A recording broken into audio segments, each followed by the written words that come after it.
Immersive theater, there's no separation between the audience and the actors. There's no stage and there's no seats. A producer will build an immersive theater environment. It could be anything that you can imagine. It might be a space station.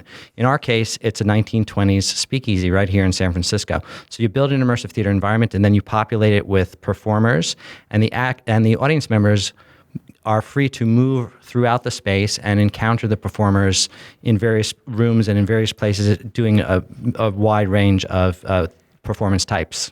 I remember something called Tony's and Tina's Wedding in New York. Yeah. So was that the original Immersive?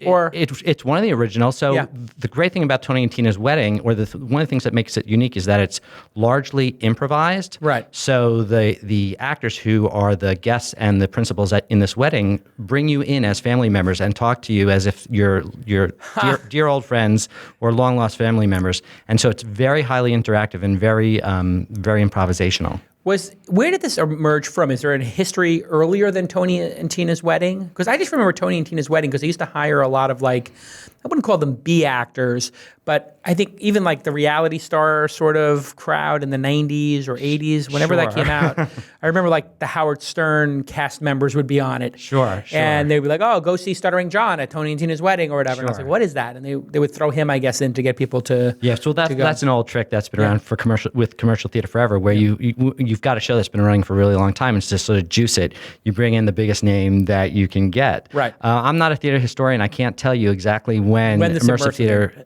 started, but it's been going on for a long time. There was a great production in LA for many years called Tamara, which took place in a hotel. There's been great productions in San Diego and, of course, New York and London. Right now, it's huge in New York and London. There was a Star Wars one in London. I saw that one. You did see it? I did. I was there in October. What's the name of that one? Who does that one? That group is called Secret Cinema, and they take Secret movies Cinema. and then they create immersive theater environments around the movie. So they also did Back to the Future. Right. They were very well known for that. The one you saw... It was The Empire Strikes Back. Right. Now, I heard that you walk through the Millennium Falcon or the Hoth area. It's great. How does it work? Are they telling the entire movie sequentially, or do they just move you from area to area? Because I think Chamath, actually, from Social Capital Partners, a friend of ours on the show, actually invested in that. Hopefully... Your colleague did very well on that. It was a heck of a lot of fun. It was a heck of a lot of fun. So it's a long experience. It's about 5 hours long, and towards the end of it, they show the movie. But before that, at the end of it, they actually show the movie. They show the movie The Empire Strikes Back. But they've created an enormous immersive theater environment that has different phases. So you do take an Imperial transport to the planet Tatooine at a certain point towards the beginning of the experience. When you arrive on Tatooine, it's an enormous industrial space that's been converted with tons and tons of sand, and you get to meet Luke's uncle, and you get to Uncle Owen. You get to interact with the Jawas, and you have a little bit of a mission that you have to complete, which is that you're supposed to trade seeds for computer parts and eventually gain passage off planet. There's a cantina. Neat. And they have a live band, and it's terrific. There's food stalls, almost like a... How many people? 1,500 audience members. What? At a time. 1,500 audience members. 1,500? Yeah. That's a lot of people to corral. How big is the space? 100,000 square feet? It is something on that order of magnitude. It's enormous. It's and it really costs enormous. a lot of money, right? $300, $200? Something like that. I don't remember. It's not cheap. It's not cheap. It's not. You come in costume. They give you strict instructions about what you're supposed to look like. I was supposed to look like a galactic explorer. And went to the Camden Market to get exactly the right gear. Wow. So the experience starts before you ever show up. Hey, everybody. We have a great new partner here at This Week in Startups, and it's adroll.com. Adroll.com. And what they do is retargeting. What is retargeting? That's when you visit one website, and then, if you're the website owner, you can retarget ads to that individual when they're on other websites.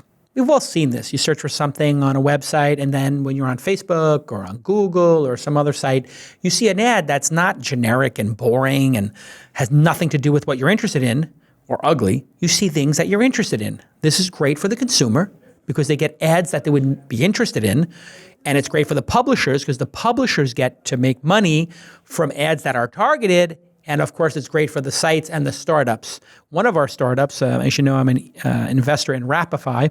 James Heller, who is the founder of Rapify, says AdRoll is an integral part of his customer acquisition strategy. It allows us to continue to garner impressions long after the initial customer interaction.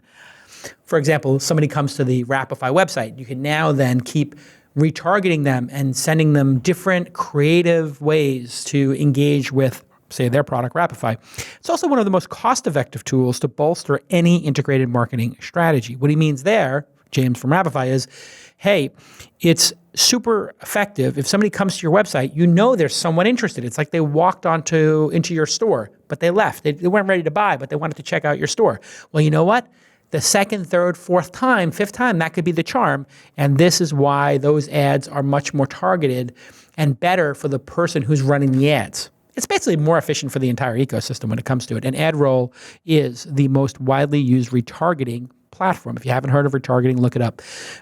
They have over 25,000 advertisers using AdRoll.com, and they convert window shoppers into buyers. As I'm saying, it's super efficient for everybody involved in the ecosystem. And you'll get access to 500 plus ad exchanges, including the Facebook and the Google, as we call them. And you're going to reach potential customers across all devices, browsers, and apps.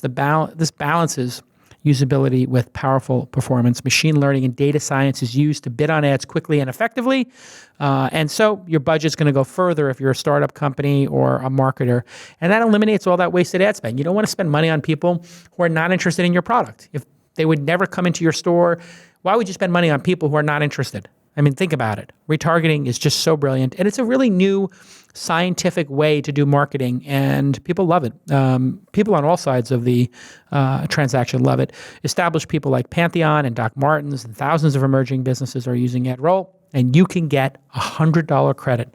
That's right. You'll get $100 credit to get started as a new customer at adroll.com/twist. I know a lot of you are using it already. If you're already using it, you don't get that $100 ad credit. But if you're new customers, you're going to get $100 credit just for trying it by going to adroll.com/twist. Adroll.com/twist. This really works. Retargeting is one of the great, amazing innovations of the last 10 years, and AdRoll does it really well. Go ahead and check them out, adroll.com/twist, and welcome to the This Week in Startups family.